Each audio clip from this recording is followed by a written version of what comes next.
Bonjour à toutes et à tous.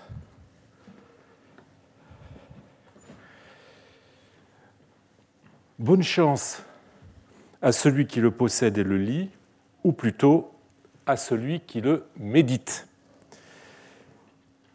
Tel est le vœu inscrit sur le premier feuillet du papyrus Bourrian I, dont je vous ai déjà parlé, vous vous en souvenez, il y a 2 semaines, et qui constitue l'un des plus beaux exemples de livres d'école sortis des sables d'Égypte. Alors, nous allons suivre le conseil du maître qui a rédigé ce cahier et en méditer le contenu qui va nous introduire au niveau élémentaire de l'école où le grammatiste, enseignait aux enfants les premiers éléments, ta protostoikeia, à savoir la lecture, l'anagnosis et l'écriture, la graphéton, grammaton.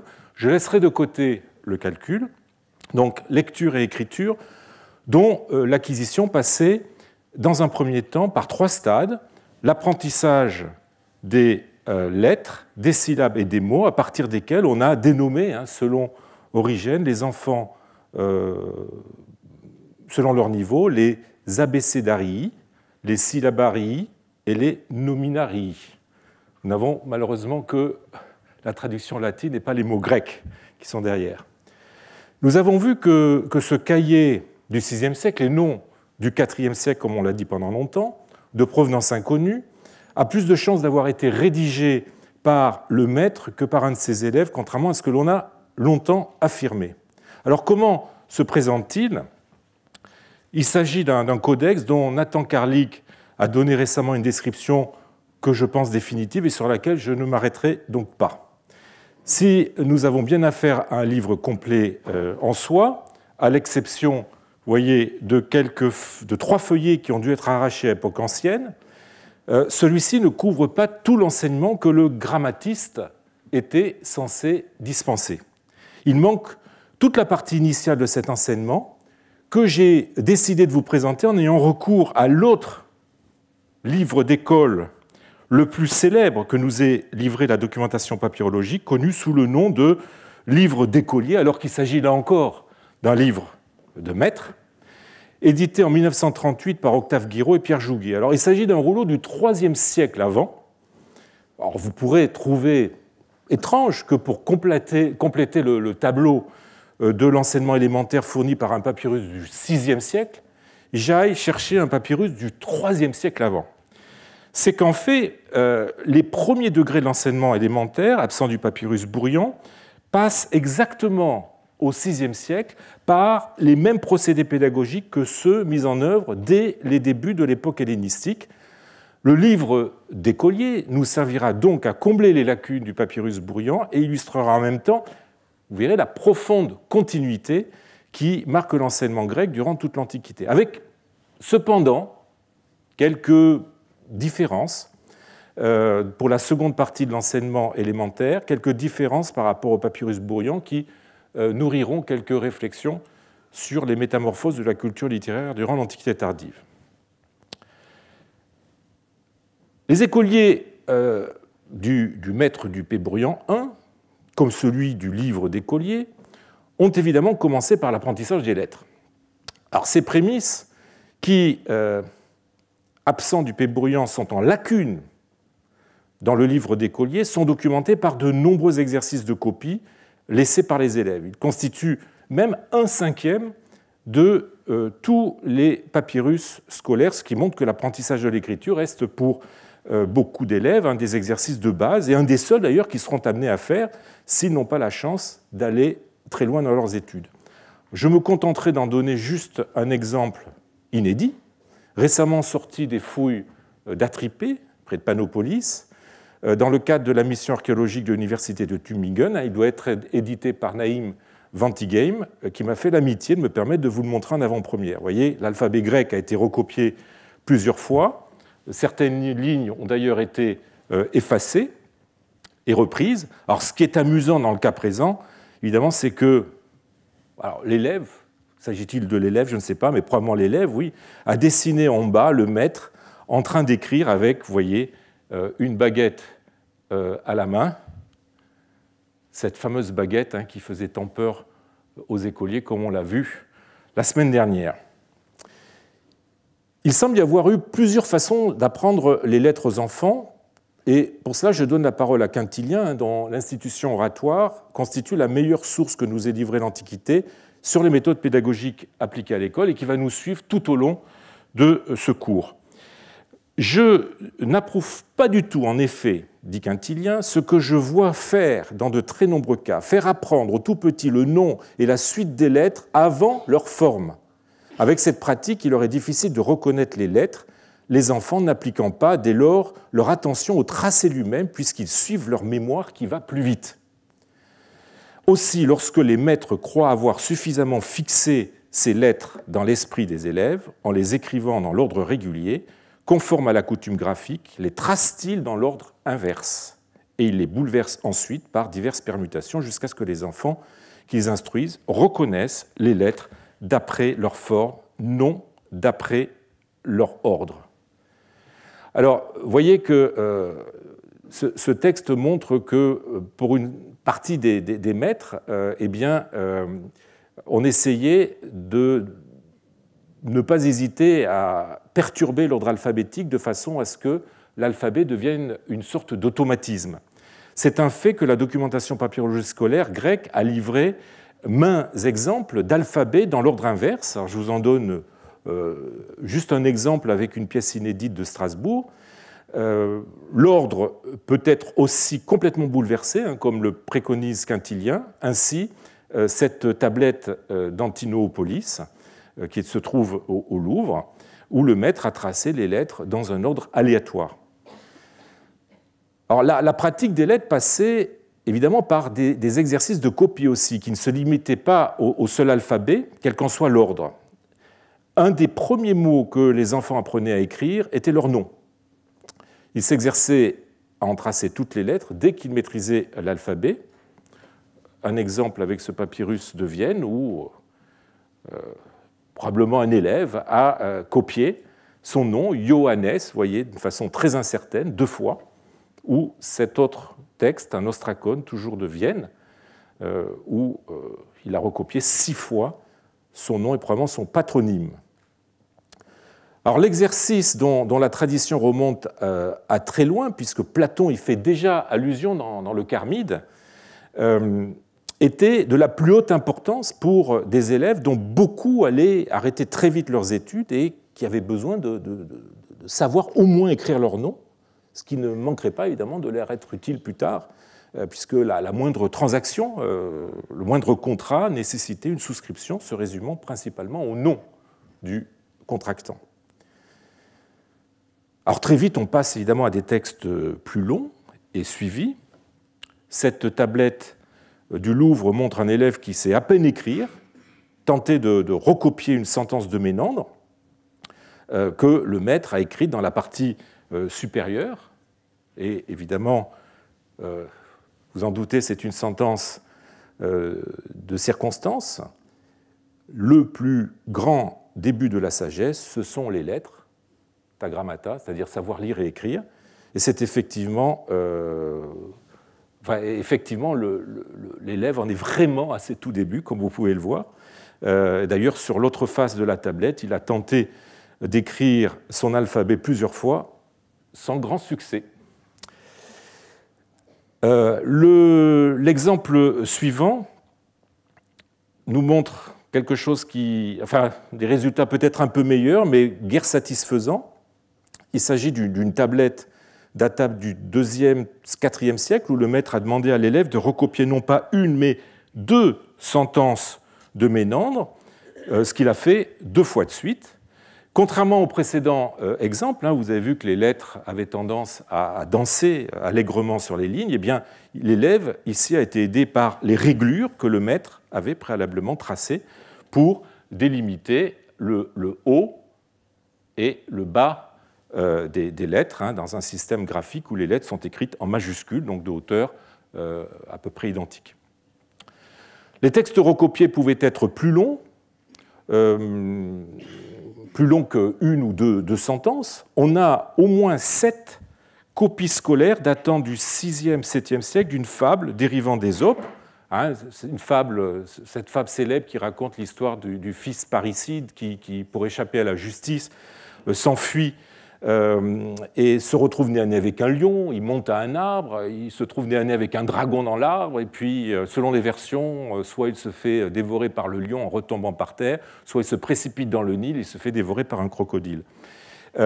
Or, certaines de ces copies frappent par leur extrême maladresse. Vous en avez un exemple à l'écran.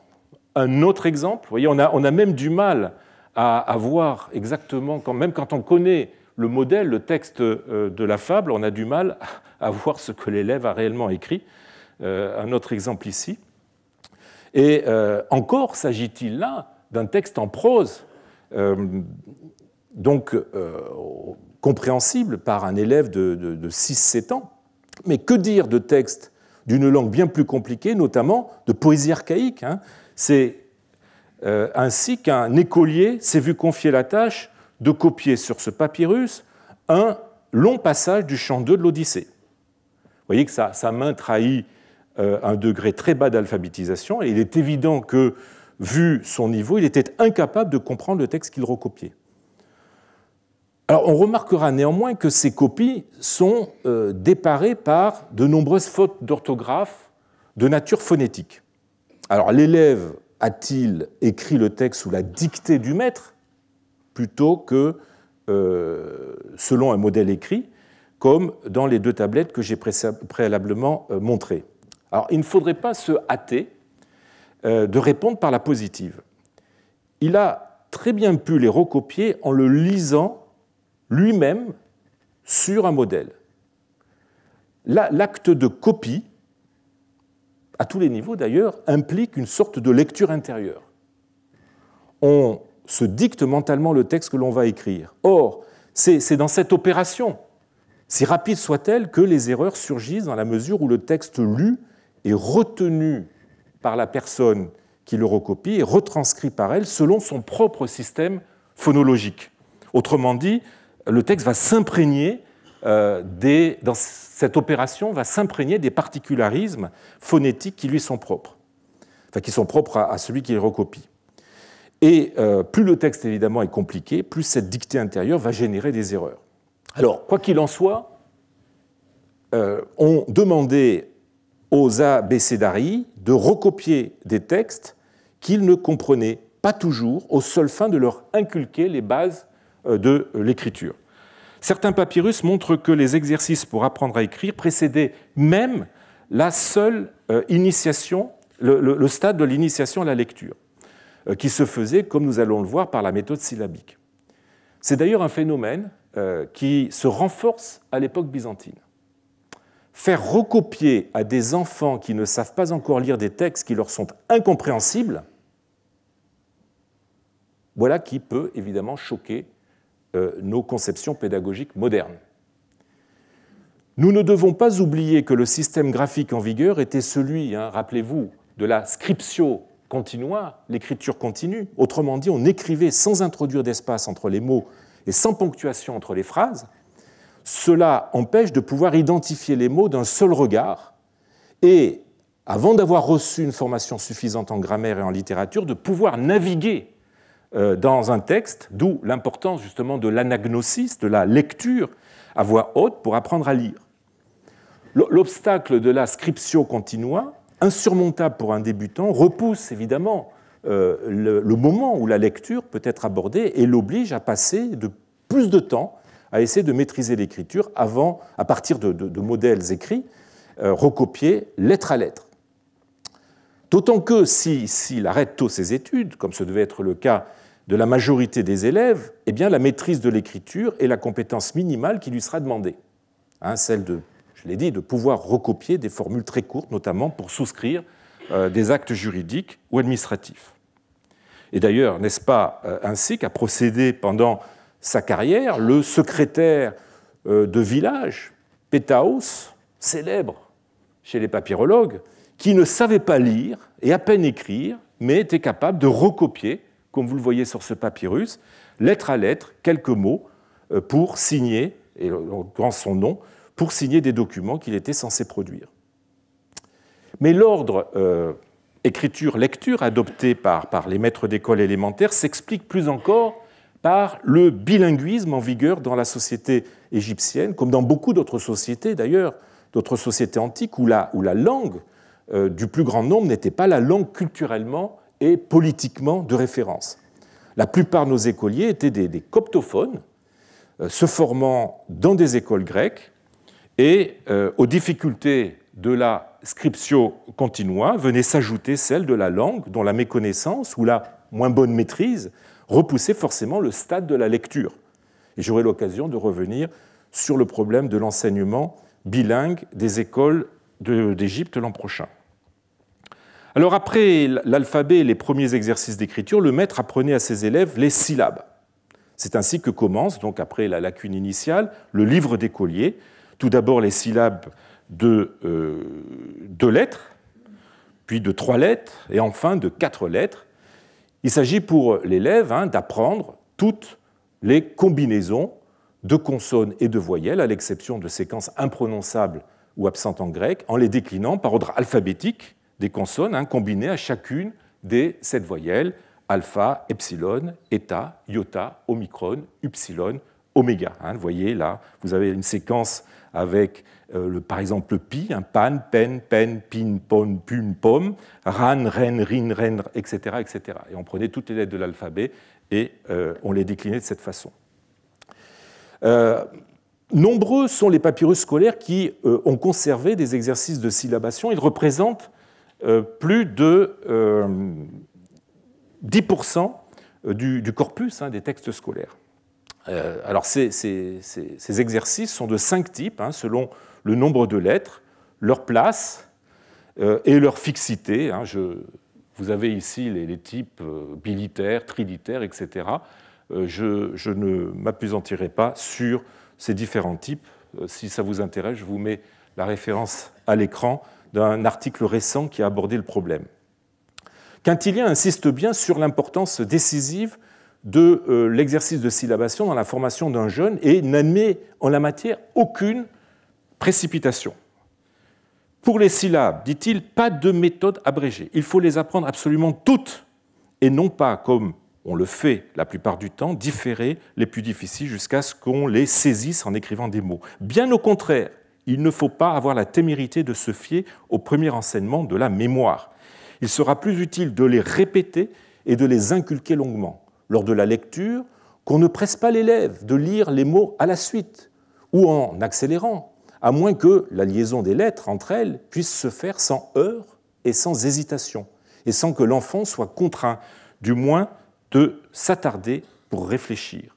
Les syllabes elles-mêmes, une fois apprises, qu'il commence à les grouper en mots et, avec les mots, à faire des phrases qui se tiennent. On ne saurait croire quel retard la précipitation apporte à l'enseignement de la lecture.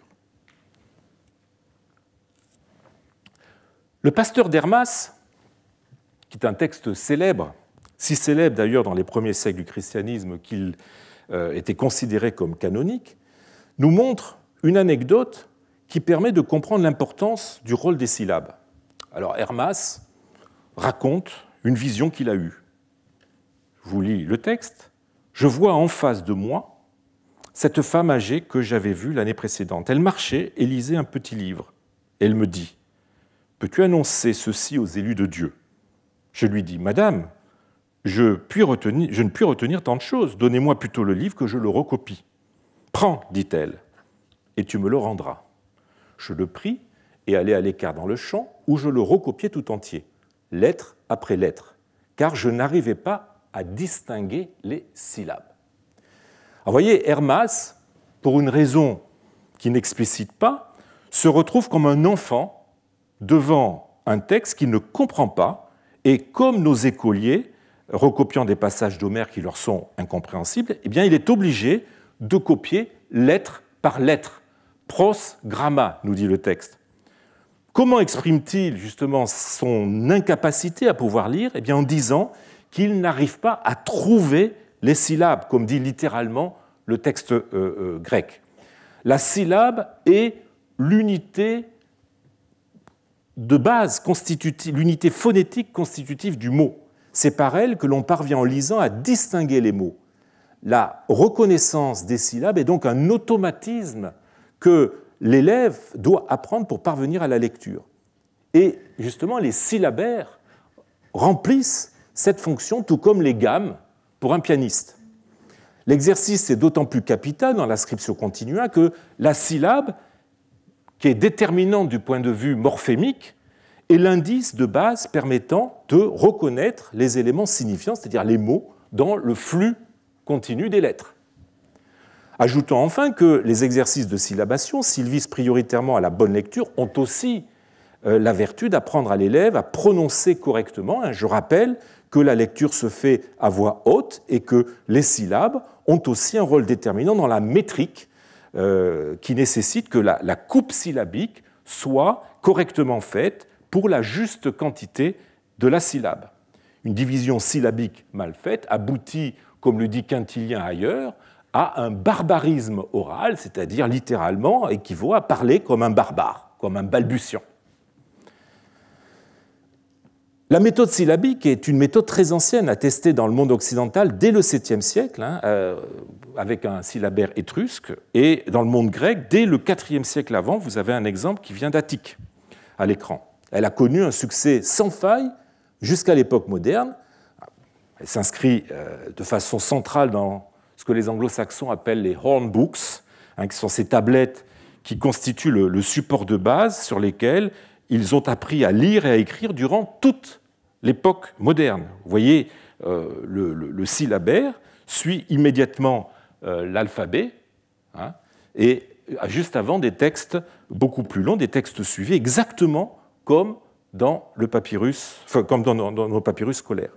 Et en France, évidemment, la méthode syllabique, vous le savez, a été l'objet de batailles homériques, d'abord défendues par Mathurin Bocher, qui a donné son nom à une méthode d'apprentissage de la lecture qui a fait florès jusque dans les années 50. Eh bien, elle tombait en désuétude dans la décennie suivante avec l'arrivée de la fameuse méthode globale développée à partir d'une base inventée par Ovide de Crowley au début du XXe siècle, selon laquelle, en prenant justement le contre-pied de la méthode syllabique, on part du mot pour aller à la syllabe. Et c'est ce type d'approche, connue en France une forme adaptée par Jean Foucambert, sous le nom de méthode idéovisuelle, qui propose une approche globale de la lecture en partant du mot sans passer par son expression phonétique et donc sans le décomposer en syllabes. Abandonnée au bout d'une dizaine d'années, vous le savez, elle fut remplacée par des méthodes mixtes combinant une approche phonétique à la reconnaissance globale des mots. Et les travaux menés ces dernières décennies en psychologie cognitive expérimentale ont en fait montré les désastres de cette approche globale qui a remplacé la méthode syllabique. Et je laisserai le dernier mot à mon collègue qui enseigne ici même au Collège de France, Stanislas Dehaene.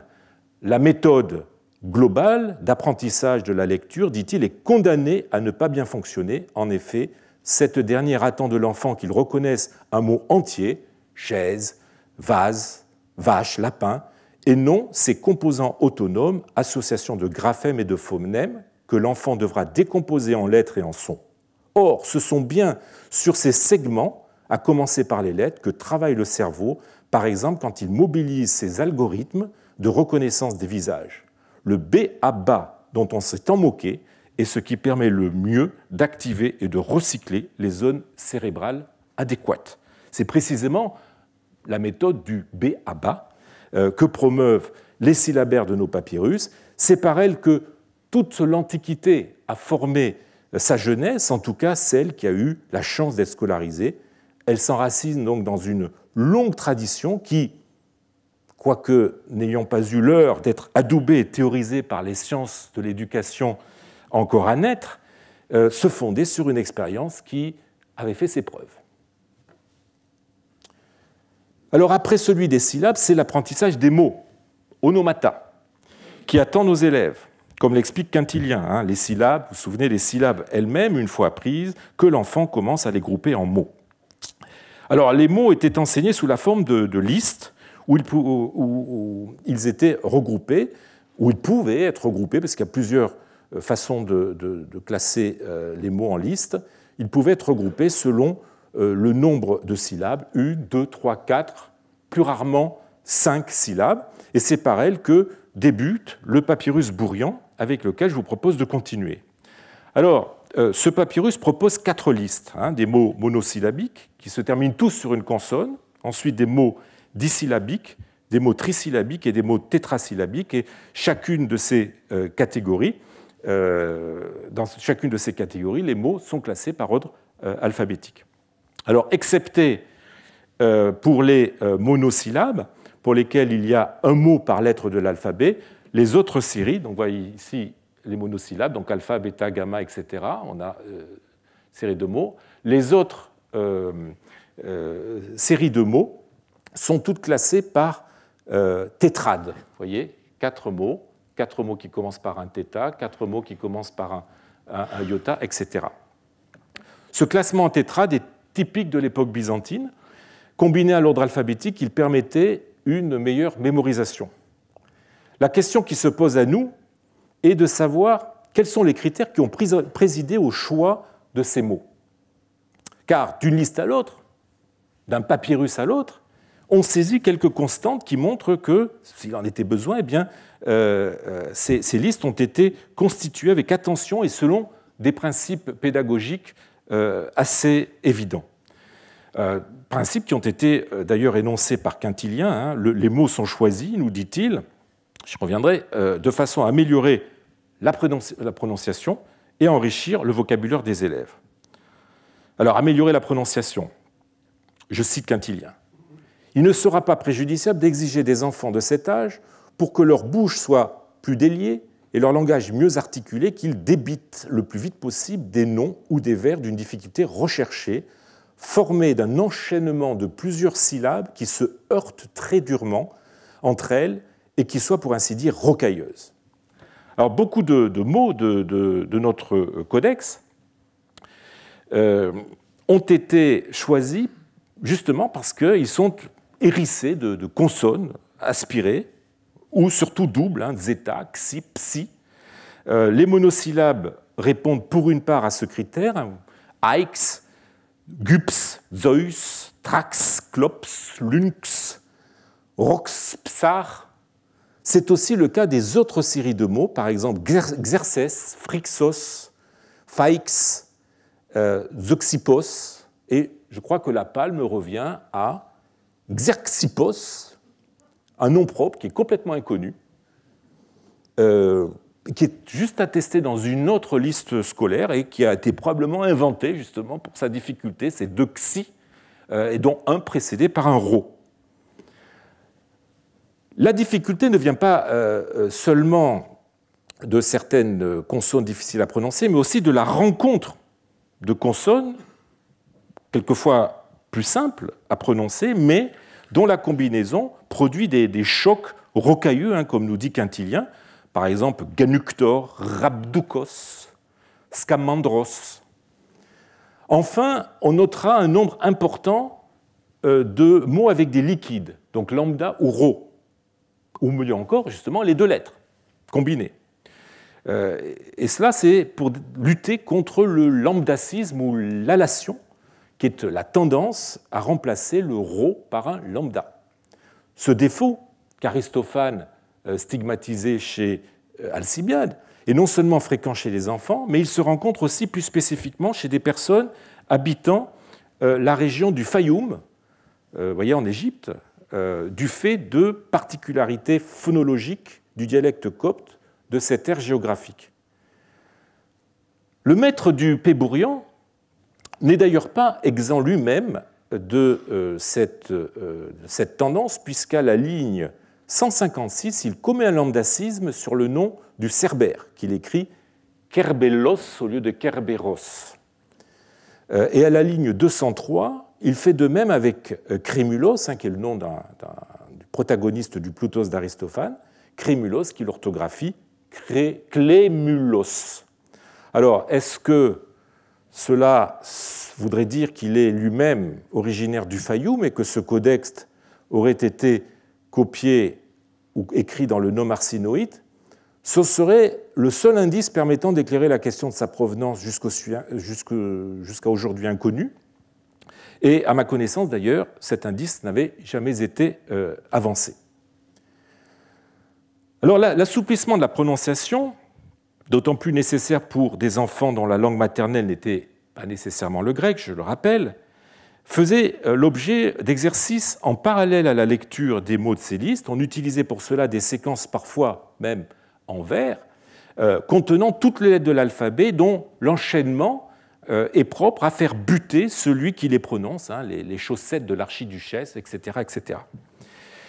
Elle constitue une espèce d'élargissement des difficultés présentées par les listes de mots. Alors, je reprends le dernier passage de Quintilien que je vous ai lu, là où je l'ai interrompu, hein, quand il parlait de mots ou de vers qui se heurtent. C'est ce que, dit-il, les Grecs appellent kalinoi, c'est-à-dire frein, précaution modeste, mais faute de la prendre, on risque de nombreux défauts de prononciation que la persistance aggrave et rend incurables si on ne les élimine pas dès les premières années. Alors, un des plus célèbres kalinoi, c'est celui-là, Knax bictuptes phlegmodrops, je me suis exercé pour arriver à le prononcer, qui ne veut rien dire, et que l'on retrouve dans plusieurs papyrus scolaires. Et ce n'est pas d'ailleurs un hasard si la séquence initiale, knax, qui ne veut rien dire, est incluse dans les monosyllabes du livre d'écolier emprunté qu'elle est à ce kalinos, hein, si cher aux écoles de l'ensemble du monde hellénophone, puisque j'ai eu l'occasion par le passé d'identifier un exemple de ce kalinos sur un tesson retrouvé à Latte, donc dans le sud de la France, datant du IIIe, IIe siècle avant. De même, trouve-t-on dans les monosyllabes du papyrus Bourrian le mot klops, voleur, qui est un fragment d'un autre kalinos cité par Clément d'Alexandrie, Marpte sphinx klops buktekdon, qui évidemment, merci, mais je me suis exercé, je le répète, qui n'a aucun sens évidemment. Et on retrouve aussi ce mot klops dans un autre kalinos, mais cette fois-ci en vers, hein, ces vers en fait qui contiennent toutes les lettres de l'alphabet, que certains appellent des pangrammes. Le voici, c'est le deuxième, Tracune duperbas phragmon exentidze, klops. Alors qui là pourrait avoir un sens, mais un sens vraiment tiré par les cheveux. Hein. On pourrait le traduire par « il a franchi une rude palissade et a prospéré le voleur ». Bon. Mais peu importe le sens, qui évidemment compte dans ce type de phrase, c'était qu'elle était difficile à prononcer et qu'elle elle servait de kalinos. Alors la seconde finalité de ces listes de mots tient à leur nature. On n'y trouve presque pas de mots de la vie de tous les jours. Les monosyllabiques sont tous, à 3 exceptions près, des mots homériques. Voilà qui, dès le début, affirme le caractère littéraire de ces suites de mots et leur fonction, celle de constituer une première initiation au monde de la littérature. Quintilien, toujours lui, disait « Lorsque, selon l'usage, l'enfant aura commencé à écrire des noms, on ne se repentira pas d'avoir veillé à ce qu'il ne gaspille pas ses efforts avec des mots courants et qui se rencontrent au hasard. Dès l'abord, en effet, il peut apprendre par cœur le sens des mots, un peu en retrait de l'usage courant que les Grecs appellent glossai, et à travers les premiers rudiments, atteindre chemin faisant à des connaissances qui, par la suite, exigeraient pour elles seules un temps particulier. » Les mots polysyllabiques de notre papyrus vont confirmer de façon plus voyante encore cette finalité littéraire, et plus largement encyclopédique d'ailleurs. Ce sont à peu près tous des noms propres, susceptibles en cela de servir de prétexte à des commentaires littéraires ou historiques. Alors, ils relèvent de 4 catégories. Des noms de personnages historiques comme Xerxès, des hommes d'État athéniens comme Lachès, Callias, des noms aussi plus exotiques comme Romulus, pas exotiques vu d'Égypte, des noms d'auteurs, Bakylide et peut-être Pindare, les plus illustres représentants de la poésie lyrique, l'orateur Lysias, 3 des 7 sages, Thalès, Solon et Bias, et bien évidemment Homère et Ménandre, les 2 piliers de la poésie étudiée à l'école, l'une en hexamètre, l'autre en trimètre, l'une épique, l'autre comique. Ces 2 piliers forment d'ailleurs la colonne vertébrale des 2 dernières catégories de noms, de loin les plus fournis. Alors, les noms justement mythologiques, héroïques et géographiques tirés des poètes épiques, donc avant tout Homère, mais on a aussi Hésiode, on a aussi Apollonios de Rhodes, et tragiques aussi, avec quelques noms empruntés notamment de Sophocle. Alors, quels sont ces noms? Ajax, Hector, Calchas, Nestor, Thésée, Pélée, Édipe, Créon, etc., etc. Puis dernière catégorie, des noms de pièces et surtout de personnages de comédies comiques. Enfin, de comédies de comiques comme Aristophane et très majoritairement Ménandre. J'ai déjà cité Crémyle tout à l'heure. Vous avez Eros, Déméas, Gorgias, Moschion et beaucoup d'autres. Alors, ces listes, dont la finalité première est d'aider l'élève à parfaire sa capacité à lire, ont servi aussi de point de départ, j'ai fait allusion, pour des commentaires mythologiques, historiques ou littéraires. Ils sont comme des graines semées par le maître dans le cerveau de ses élèves. Elles germeront pleinement quand ils passeront avec le grammaticos à l'étude des auteurs classiques où ces noms propres prendront tout leur sens en s'incarnant, si je puis dire, dans des textes suivis. C'est là un grand principe pédagogique, celui de l'accoutumance progressive, qui donne à l'élève l'impression d'être en terrain familier au fur et à mesure qu'il gravit les degrés. Ceux qui, en revanche, n'iront pas plus loin que le niveau élémentaire, ils auront acquis une culture générale de base qui leur donnera le sentiment de faire partie, même à un modeste niveau, d'une communauté se réclamant de l'hellénisme.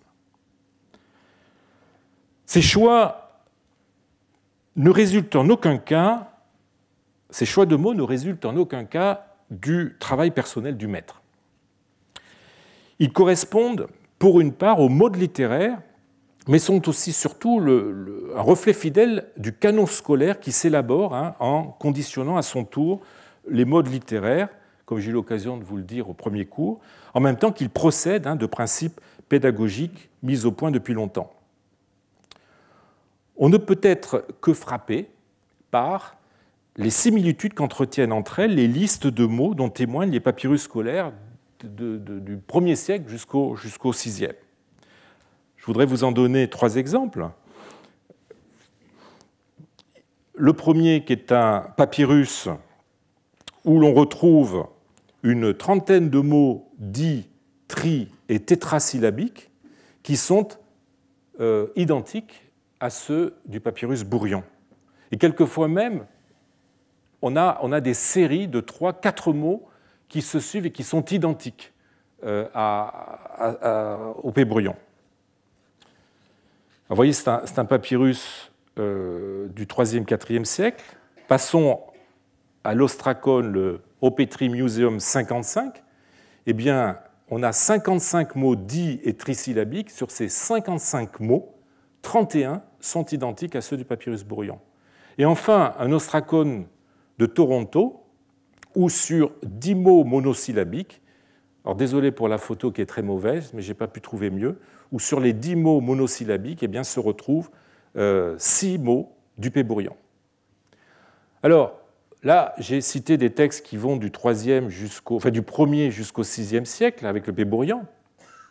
On pourrait aller plus loin encore, remonter plus loin encore, même le livre d'écolier, datant de presque un millénaire avant le Pébrion, eh bien, ce livre a en commun avec le Pébrion 4 mots monosyllabiques. Vous voyez, les visées pédagogiques, apprendre à prononcer correctement et initier au monde de la littérature grecque, n'expliquent pas tout. On aurait pu faire des choix très différents avec les mêmes objectifs. En fait, ces ressemblances qui traversent les siècles sont la preuve de l'existence d'une vulgate scolaire transmise de génération en génération. Et là, je reprends une expression qui avait été donnée par Jean Bingen, une vulgate qui s'est établie à époque ancienne grâce aux efforts de grammatikoi, constituant ces listes à partir de la littérature, mais aussi à partir de traités grammaticaux. Je voudrais juste vous en donner un exemple avec cet extrait d'Hérodien, où vous voyez que là, il traite des mots monosyllabiques. Il donne une série de mots monosyllabiques, et bien dans cette série, on trouve 5 mots qui sont identiques à ceux du papyrus Bourrion. C'est les mots qui sont en rouge. Cette vulgate pouvait être adaptée à la marge selon les évolutions du canon littéraire scolaire, mais elle est restée dans l'ensemble d'une très grande stabilité. Alors, quand les enfants, sachant leurs lettres, sont en état de comprendre les paroles écrites, nous dit Quintilien, le maître, le didaskalos, pardon, il ne s'agit pas de Quintilien, le maître fait lire à la classe, rangée sur les bancs, les vers des grands poètes et lui fait apprendre par cœur ses œuvres remplies de bons conseils. Alors cette fois-ci, ce n'est pas Quintilien que je cite justement pour rendre compte de la suite de notre codex, mais Platon qui conseillait déjà au 5e siècle avant de donner à lire aux élèves, maîtrisant à peine les lettres, les grammatas, des textes poétiques de contenu édifiant. Et Quintilien, que cette fois-ci vous avez à l'écran, ne fera que répéter Platon. Je le cite, « Je voudrais aussi que les vers proposés comme modèle d'écriture comportent également non des maximes oiseuses, mais des orientations morales. Le souvenir de ces aphorismes nous accompagne jusque dans la vieillesse, et imprimés dans l'esprit qui n'est pas encore formé, ils iront jusqu'à servir de règles de morale. » L'enfant peut apprendre aussi par jeu les dits des hommes illustres et des passages choisis tirés principalement des poètes, car, j'insiste là-dessus, car c'est la poésie qui a le plus d'attrait pour les enfants. Paroles d'hommes illustres, maxime morale, poésie, ben voilà qui est très exactement le programme de la seconde partie de notre codex, qui donne 10 paroles attribuées au philosophe cynique Diogène, 24 maximes en vers de Ménandre, maximes d'un vers, ce qu'on appelle des monostiques, donc de Ménandre, et le début du premier prologue des fables versifiées de Babrios. Alors ces 3 figures ne sont quasiment jamais attestées dans la documentation papyrologique, si ce n'est dans un contexte d'enseignement. Toutes les attestations des dits de Diogène trouvés en Égypte sont scolaires.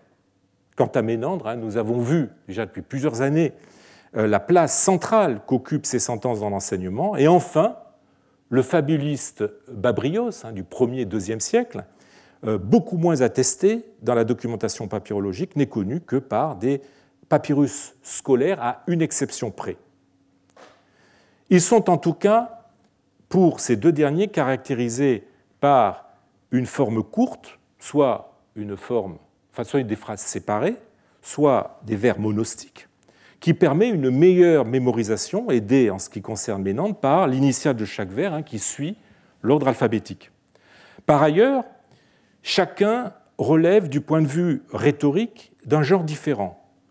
Les dits de Diogène sont techniquement parlant des cris, en grec kreiai, à savoir, pour reprendre la définition qu'on trouve dans un autre papyrus scolaire, un mémorable, donc une parole digne de rester dans les mémoires, un mémorable bref se rapportant à une personne. Les sentences de Ménandre, quant à elles, sont des gnomai, c'est-à-dire des maximes. Une gnomée est, pour citer la définition qu'en donne le rhéteur Aftonios, une gnomée est une parole concise sur le mode assertif qui exhorte ou dissuade. Enfin, Babrios est l'auteur de mutoi, de fables. Ces 3 genres, la cri, la maxime et la fable, constituent les 3 plus simples exercices préparatoires à la rhétorique, les fameux progymnasmata dont je vous ai déjà parlé, qui commencent à être normalement enseignés par le grammatikos. Il n'est pas encore question, au niveau où nous sommes, de les faire pratiquer aux élèves, ni, à plus forte raison, de les théoriser, mais simplement de mettre les élèves au contact de ces trois formes dont ils comprendront l'importance plus tard et dans lesquelles ils seront amenés à rédiger leur première composition. C'est toujours le principe de la petite graine qu'on sème. Alors, ce qui frappe à la lecture de cette partie finale du papyrus bruyant et fait l'intérêt, à mon avis, principal de ce cahier, eh bien, c'est la parfaite progression d'un point de vue pédagogique, à la fois dans la forme et dans le contenu. Vous voyez, on commence, alors je l'ai résumé sous la forme d'un tableau, on commence avec de la prose, Diogène. On continue avec des vers, mais pas n'importe quel vers, de nature iambique, pour ne pas effrayer les élèves. Avec Ménandre et Babrios, on sait en effet que le trimètre iambique et sa variante le colliambe, qui sert à Babrios. Le colliambe, c'est tout simplement un trimètre iambique, mais vous remplacez le dernier pied par un spondé. On sait que le trimètre iambique est le vers le plus proche de la prose. L'élève, après la prose, qui est plus ou moins la langue parlée, foule le seuil du temple des Muses, pour reprendre l'expression de Corycios, qu'on a déjà vu, avec une première initiation au monde de la poésie, qu'il découvrira plus tard avec des auteurs bien plus coriaces comme Homère. En même temps qu'il passe de la forme prosaïque à la forme versifiée, eh bien, la longueur de l'unité textuelle monte en puissance. D'abord, des phrases courtes avec Diogène, puis leur équivalent métrique, le monostique, avec Ménandre, où l'attention de l'élève peut se relâcher rapidement, pour finir par un texte suivi qui raconte là une histoire sur divers, et qui nécessite évidemment plus de concentration. L'élève apprend ainsi à passer donc de la parataxe à la syntaxe. Enfin, le maître a choisi de commencer par des histoires piquantes, propres à émoustiller l'élève, à défaut d'être d'un très grand niveau intellectuel. Certaines des cris de Diogène devaient même provoquer l'hilarité des élèves, pour la plupart des garçons, par leur côté misogyne, voire scatologique. Je vous traduis certaines des sentences que vous avez à l'écran. Voyant une femme conseiller une autre femme, Diogène dit « c'est un aspic qui prend son poison d'une vipère ». Ou alors, autre sentence, voyant un Éthiopien en train de chier « je suis désolé, je respecte le registre sémantique du grec », il dit « c'est comme une marmite trouée ». Alors, avec Ménandre, le maître introduit l'élève à des textes dotés d'une dimension éthique appropriée à l'enseignement. Souvenez-vous de ce que disaient Platon et Quintilien sur la fonction édifiante que doit revêtir l'enseignement. Ainsi, alors je traduis par exemple, là vous avez le tout début des sentences de Ménandre, la première, qui est une sentence que vous connaissez déjà maintenant. Le plus grand début de la sagesse, ce sont les lettres. Juste après, vous avez une vie manquant de ressources n'est pas une vie, ou bien honore le vieillard qui est l'image de Dieu, et qu'un chrétien d'ailleurs pouvait comprendre par il est l'image. Si on traduit la sentence de Ménandre dans le contexte païen dans lequel elle a été écrite, on doit traduire par est l'image du Dieu, mais qu'un chrétien pouvait très bien comprendre est l'image de Dieu. Et puis ensuite, vous avez la dernière sentence, il est difficile de transplanter un vieil arbre, etc., etc. Avec le dernier auteur, Babrios, eh bien, l'élève passe à un niveau supérieur. La dimension morale des fables se double dans le prologue choisi par le maître d'une finalité didactique et littéraire. Le prologue raconte en effet l'histoire de l'humanité avant sa chute de l'âge d'or à l'âge d'airain. Je vous lis le texte. La première race, ô Brancus, mon fils, fut celle des justes. On l'appelle la race d'or. Après elle vint, dit-on, la race d'argent. Une troisième succéda aux deux premières, celle d'airain. Pendant la race d'or, les autres animaux avaient, comme l'homme, une voix articulée et connaissaient l'usage de la parole que nous utilisons entre nous. Le pin et les feuilles de laurier parlaient. Le poisson nageant parlait aussi à son ami le matelot. Et les moineaux savaient se faire comprendre en échangeant avec le laboureur. Alors, ces vers ne sont pas sans rappeler un texte illustre, mais encore difficile pour les élèves de ce niveau, et bien celui des Travaux et des Jours d'Hésiode, l'autre grand poète archaïque avec Homère, que les élèves étudieront plus tard chez le Grammatikos, et qui, le premier, raconta le mythe des races en mettant la mythologie et la cosmogonie au service de la morale. Est-ce d'ailleurs un hasard si un codex de tablettes scolaires originaire de Palmyre fait se côtoyer les travaux et les jours et des fables de Babrios? En tout cas, là encore, notre cahier sème la graine hésiodique qui germera plus tard chez le Grammatikos. Alors pour conclure, on admirera la remarquable progression que met en œuvre ce cahier. Non seulement dans la succession des types d'exercices, mais à l'intérieur du dernier, dans le choix des auteurs et des textes. Progression qui se fait par ailleurs avec un sens calculé de l'anticipation, preuve que le travail du grammatistes, même s'il avait de fortes chances d'être la seule expérience que bien des élèves auraient de l'école, s'intégrait dans un dessin général, celui de l'Enkyclios Paideia, qui se déploie de cycle en cycle, graduellement, selon des méthodes éprouvées, qui visent à conduire l'élève, sans le brusquer, vers un savoir de plus en plus exigeant auquel il est préparé dès les prémices. Ces méthodes, parce qu'elles ont fait la preuve de leur succès, on peut évoluer. On est frappé par le conservatisme de l'enseignement grec, qui se mesure aux similitudes structurelles qui existent entre deux cahiers d'école séparés de presque un millénaire, le livre d'écolier et le papyrus Bourrian. On doit cependant, je l'avais annoncé au tout début, on doit cependant constater des différences qui se situent au niveau du choix des textes.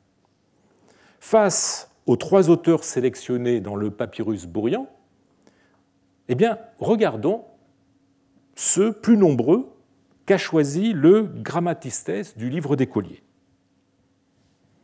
Alors, le premier texte, eh bien, il s'agit d'un passage des Phéniciennes d'Euripide, le discours de Jocaste, qui blâme l'ambition, discours moralisant qui justement a fait l'objet de choix dans des anthologies, notamment celle de Stobé. Le deuxième, eh bien, c'est un fragment d'Ino d'Euripide, une sorte de maxime sur l'inconstance du sort, qui elle aussi a connu un certain succès puisqu'elle est citée par d'autres auteurs, dont Plutarque. Le troisième est un passage de l'Odyssée d'Homère, c'est le discours de Calypso. Le quatrième est probablement de Posidipe, c'est une épigramme sur une fontaine ou un nymphée, c'est un poème donc hellénistique en distique élégiaque, ayant la forme d'une courte ekphrasis, d'une description. Le cinquième est un poème en distiques élégiaques, une épigramme qui fait l'éloge, l'encomion, de Ptolémée IV, aussi illustre pour sa bravoure que pour son talent poétique, et auteur d'un monument à la gloire d'Homère, que célèbre justement le poème. Ensuite, on passe à un ensemble de comiques, un extrait d'une comédie d'un auteur inconnu, qui est le monologue d'un cuisinier qui se plaint du retard de ses maîtres. Le second est un extrait d'une comédie qui est peut-être la suite du texte précédent, qui est aussi le monologue d'un cuisinier qui raconte les détournements, le coulage qu'il fait en cuisine. Et puis le troisième texte comique, eh bien, lui, on sait de qui il est de Straton. C'est un extrait de Phoinikides. C'est le monologue d'un maître qui se plaint et se moque du langage homérique de son cuisinier. Donc vous voyez ces trois textes qui tournent autour de cuisinier. Alors, que dire de ce choix en comparaison avec celui du papyrus Bourrian? On y retrouve des morceaux propres à susciter le rire des élèves et d'autres au caractère plus moralisant, comme dans le papyrus Bourrian. Mais on remarque l'absence totale de prose, alors que la poésie est représentée par une plus grande variété. Épopée, tragédie, comédie, épigramme, hellénistique. La différence la plus criante est, à mon avis, dans le sort qu'ont subi les auteurs de cette anthologie. Contrairement à ceux du papyrus Bourrian, eh bien, la très grande majorité des extraits du livre d'école, ceux qui sont en tout cas en rouge, appartiennent à des œuvres qui n'ont pas été transmises par la tradition manuscrite médiévale. voyez le fossé qui sépare à cet égard le livre d'école du papyrus Bourrian est révélateur du développement d'un canon scolaire d'œuvres classiques auxquelles s'est de plus en plus circonscrit le goût en matière de littérature et qui a conditionné la transmission des textes après la fin de l'Antiquité.